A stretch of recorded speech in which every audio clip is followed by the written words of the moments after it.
Student কেমন আছো? I hope প্রত্যেকে ভীষণ ভালো আছো। স্ক্রিনের ওপর সময় দূরত্ব কার্য এই চ্যাপ্টারে একটা অঙ্ক আই হোপ প্রত্যেকের স্ক্রিনে আসছে। আর কোশ্চেনটা কি বলেছে সেটা আগে মন দিয়ে আমরা পড়বো, বুঝবো, তারপর আমরা চ্যানেলটা সাবস্ক্রাইব করবো এবং তারপর অঙ্কটা প্র্যাকটিস করবো। ওকে, চলো কোশ্চেনটা কি বলেছে দেখো। যদি 4 জন কর্মী 42টি খেলনা 6 দিনে তৈরি করতে পারে, তবে 24 জন কর্মী 42টি খেলনা তৈরি করতে পারে। অপশন এ আছে 3 দিন, অপশন বি আছে 1 দিন, অপশন সি আছে 2 দিন, আর অপশন ডি আছে 2.1-2 দিন।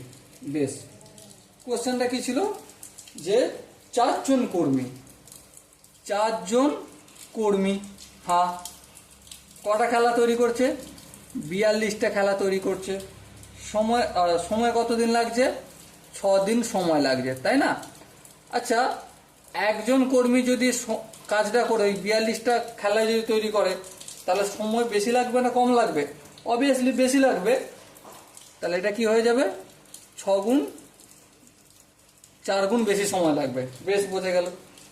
তাহলে একজন কর্মী করতে 6 × 4 = 24 দিন সময় লাগবে। বেশ, তাহলে এবার আমাকে বলো 24 জন কর্মী, তাহলে কি কর্মীর সংখ্যা বাড়ছে? হ্যাঁ, কর্মীর সংখ্যা বাড়ছে। আচ্ছা, কর্মীর সংখ্যা বাড়লে একটা কথা বলো, কর্মীর সংখ্যা যদি বাড়ে তাহলে সময়টা কম লাগবে না বেশি লাগবে?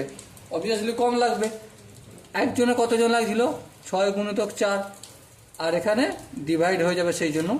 তাহলে দেখো 6 4 × 4, 4 × 24, 6 × 6, 6 × 6। তাহলে আলটিমেট কত হলো? 1 দিন সময় লাগবে। সময় দেওয়ার অপশন, এখানে যে অপশন রয়েছে 4টে অপশন, অপশন বি আছে 1 দিন। সো ওটাই হবে আমাদের সঠিক আনসার। ওকে, আই হোপ প্রত্যেকের প্রতিটা স্টেপ বোঝা গেছে। যদি কোনো জায়গায় কোনো ডাউট থাকে বা কনফিউশন থাকে, কমেন্ট বক্সে তার জন্য কি করা আছে? খোলা রয়েছে। ওকে, চলো দেখা হচ্ছে পরের সেশনে। ততক্ষণ পর্যন্ত ভালো থেকো, সুস্থ থাকো এবং জয় হিন্দ।